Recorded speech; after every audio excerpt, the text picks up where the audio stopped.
Hello guys, welcome to ETF swing trader.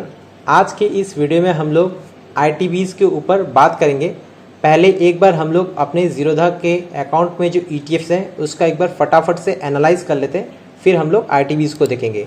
तो day PNL में हम लोग को 357 रुपीज़ का लॉस देखने को मिल रहा है। परसेंटेज में देखेंगे तो 0.39% का आज के दिन हम लोग को लॉस हुआ है। तो एक बार देख लेते हैं कौन कौन से ऐसे ETFs हैं जिसमें फ़िलहाल हम लोग को 3% से ज़्यादा के प्रॉफिट मिल रहे हैं और 3% से ज़्यादा के लॉस देखने को मिल रहे हैं यहाँ पे।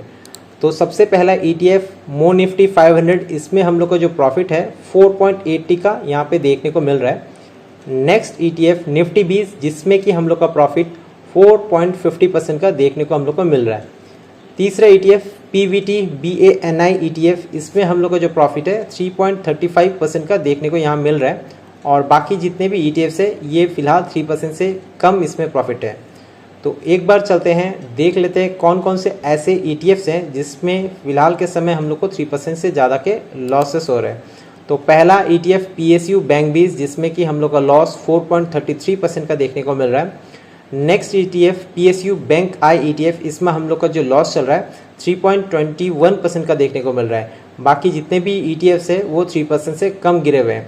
तो एक बार ऑर्डर सेक्शन में मैं ले चल के आपको दिखाता हूँ कि आज के दिन हम लोग ने कौन सा ETF बाई या सेल किया। तो यहाँ पे आज के दिन हम लोग ने ना कोई ETF बाई किया है ना कोई सेल किया है। पोजीशन सेक्शन में भी मैं एक बार आप लोग को यहाँ पे दिखा देता हूँ। तो पोजीशन सेक्शन भी आज के दिन यहाँ पे आपको खाली ही देखने को मिल रहा होगा। तो अब हम लोग थोड़ा सा चलकर देख लेते हैं ITBs का क्या हाल है। तो यहाँ पे आज के दिन ITBs 2.68% से गिरता हुआ दिखा है। ये NSE के वेबसाइट पे हम लोग देख रहे हैं और इसका जो क्लोजिंग प्राइस है आज के दिन 45 रुपीज़ 11 पैसा में ये क्लोज हुआ है। तो थोड़ा सा हम लोग इसका हिस्टोरिकल डाटा देख लेंगे कि कैसे वॉल्यूम में ये ट्रेड हुआ है पिछले कुछ दिनों में। तो यहाँ पे आपको मैं दिखा देता हूँ 17 सितंबर आज के दिन, यानी कि 18 सितंबर है। यहाँ पे अपडेट नहीं हुआ है पर मैं आज का वॉल्यूम भी आप लोग को आगे चल के दिखाता हूँ यहाँ पे। तो देखिए कल के दिन में ये हुआ था 23 लाख का यहाँ पे वॉल्यूम बना था, उससे पहले 49 लाख का वॉल्यूम बना था, उससे पहले 43 लाख का वॉल्यूम बना था और उससे पहले दिन 45 लाख का वॉल्यूम बना था। यानी 20 to 40 लाख का वॉल्यूम के बीच में इसमें बन रहे थे ITBs में। पर आज का दिन ITBs लगभग 3% की जैसा करेक्ट हुआ है। तो आज का दिन इसमें कितना वॉल्यूम बना है ये भी मैं आप लोग को एक बार दिखा देता हूँ। तो यहाँ पे मैंने इसका एक फ़ोटो ले रखा है, तो देख लेते हैं यहाँ पे है कि नहीं। हाँ, तो देख लीजिए NSE कोड ITBs, इसमें आज के दिन वॉल्यूम काउंट कर लीजिए 1, 10, 100, 1000, 10,000, लाख, 10 लाख, करोड़। तो 2 करोड़ 1,70,000 आज का वॉल्यूम जब बना है, 2 करोड़ का वॉल्यूम बना है। वहीं आज के दिन जब 3% से करेक्ट हुआ है ITBs, तो यहाँ पे देखिए बाइंग कैसा हुआ है। 2 करोड़ वॉल्यूम से आज के दिन में बाइंग हुआ है। तो हम लोग को कहाँ पे बाइंग करना है ये थोड़ा सा हम लोग देख लेते हैं। वैसे हम लोग का टेलीग्राम चैनल में क्वेश्चन आ भी रहा था, तो यहाँ पे मैं आप लोग को थोड़ा सा दिखा देता हूँ कि ITBs कहाँ तक जा सकता है। ऐसा कुछ क्वेश्चन आया था शायद से, मैंने यहाँ पे कितने बजे पोस्ट किया था, ये लगभग पोस्ट किया था 2:11 पे मैंने पोस्ट किया था और मैंने बताया भी था कि ITBs का वॉल्यूम देखिए। तो यहाँ पे ITBs का वॉल्यूम तो ये ITBs में देखिए 1 करोड़ 69 लाख का वॉल्यूम तब बना था और अभी के समय यानी मार्केट जब क्लोज हो गया तो इसमें 2 करोड़ के ऊपर इसमें वॉल्यूम आज के दिन जनरेट हुआ है। एक बार हम लोग ट्रेडिंग व्यू के चार्ट में आ जाते हैं यहाँ पे। तो ये ट्रेडिंग व्यू का चार्ट खुल चुका है और ये ITBs का जो है चार्ट ये लग चुका है 1 डे के टाइम फ्रेम पे, यानी कि एक कैंडल जो है ये एक दिन का ही है। तो आज के दिन यहाँ पे ITBs इस जगह पे देखिएगा कितना परसेंट से गिरा है, 2.76% से यहाँ पे गिरा हुआ दिख रहा है। हाँ, तो इस पे पहला सपोर्ट अब कहाँ पे बन सकता है, तो मैंने टेलीग्राम में बताया था कि यहाँ पे 44 के करीब हम लोग को एक सपोर्ट देखने को मिल सकता है, क्योंकि ITBs ने जो एक रैली दिया था और इसका रैली का यहाँ पे एक रेसिस्टेंट बनता है। इस 44 का रेंज को टच करके ये एक बार गिरा, फिर यहाँ पे सपोर्ट लिया था 41 के करीब और वहाँ से फिर ऊपर की ओर भागा है। तो अभी का जो पहला हम लोग का सपोर्ट होगा वो 44 के करीब ही होगा।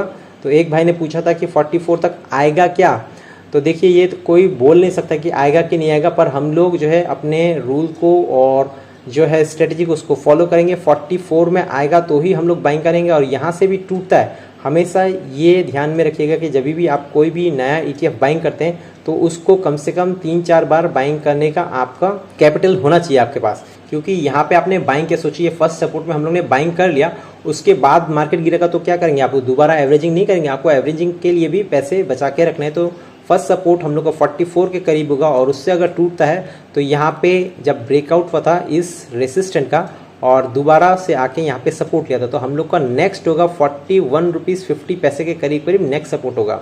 हमारे अगर रेंज में हम लोग को मिलता है तो ही हम बाइंग करेंगे, वरना हम लोग इसको अवॉइड करेंगे। जैसे कि हम लोग को कुछ दिन पहले सिल्वर बीज में मौका मिल रहा था, मैंने 78 का टारगेट बताया था, वहाँ पे सिल्वर बीज 79 पे ही आके घूम गया। तो यहाँ पे 44 में आएगा तो मैं अपना पहला लॉट बनाने का यहाँ पे कोशिश करूँगा। देखते हैं कल परसों या अगले हफ्ते में अगर ITBs हम लोग को 44 के रेंज में अगर मुझे मिलता है तो मैं यहाँ पे फर्स्ट सपोर्ट पे एक लॉट बाइंग करके यहाँ पे ज़रूर चलूँगा। और उसके बाद भी यहाँ से अगर मुझे गिरावट देखने को मिलता है तो सेकेंड लॉट यानी कि फर्स्ट टाइम मैं जो एवरेजिंग करूँगा वो 41 रुपीज़ के करीब करीब एवरेजिंग करने का मैं यहाँ कोशिश करूँगा, यहाँ से अगर फर्दर हम लोग को गिरावट देखने को मिलता है तो चलते हैं कमेंट सेक्शन से एक दो हम लोग कमेंट ले लेते हैं। तो यहाँ पे एक सर का कहना था, why you sold silver ETF before 2 PM as पर स्ट्रेटजी, बाई और सेल आफ्टर 2 PM, करेक्ट कीजिएगा इफ़ रॉन्ग। तो इनका कहना था कि सैटरडे के दिन मैंने जो सिल्वर में प्रॉफिट बुक किया था वो 2 बजे के पहले क्यों कर लिया था। स्ट्रेटजी के हिसाब से हम लोग को 2 बजे के बाद बाइंग या सेलिंग करना चाहिए, ये मैं हमेशा कहता हूँ, क्योंकि उस समय तक जो है मार्केट स्टेबल हो जाता है और वो बेस्ट टाइम रहता है बाइंग या सेलिंग का। तो यहाँ पे मैं एक बार आप लोग को दिखा देता हूँ। सोमवार यानी कि 16 सितंबर को मैंने सिल्वर ETF में प्रॉफिट बुक किया था, सुबह 10 बजे ही कर लिया था, 2 बजे तक का मैंने वेट नहीं किया। रीज़न यही है कि हम लोग का जो टारगेट रहता है वो 6% का टारगेट रहता है और यहाँ पे मुझे सुबह ही 1% एक्स्ट्रा मिल रहा था, यानी 7% का मैंने टारगेट उस दिन बुक किया। यही कारण था कि सुबह मैंने प्रॉफिट बुक कर लिया। दूसरा और एक रीज़न ये था कि सिल्वर लास्ट 2 दिन में 6% तक का मूवमेंट दिखा चुका था, अप मूव दिखा चुका था, तो इसलिए मैंने सेफली अपना जो सिल्वर का एक ETF है इसमें प्रॉफिट बुक कर लिया। और अभी भी मेरे पास सिल्वर के अभी 3 लॉट अभी भी बाकी हैं, यानी अलग अलग सिल्वर का। जैसे पहला देख लीजिए यहाँ सिल्वर I ETF, दूसरा सिल्वर बीज और तीसरा HDFC सिल्वर। दूसरा एक क्वेश्चन है यहाँ पे, एक सर ने पूछा है कि लो AUM है किस ETF के बारे में पूछ रहे हैं। हाँ, मो डिफेंस के बारे में पूछ रहे हैं। तो इन्होंने कहा है इसका AUM जो है वो लो है, इन्होंने एक लॉट ले रखा है और इनका अनरियलाइज जो लॉस है वो 5% का चल रहा है।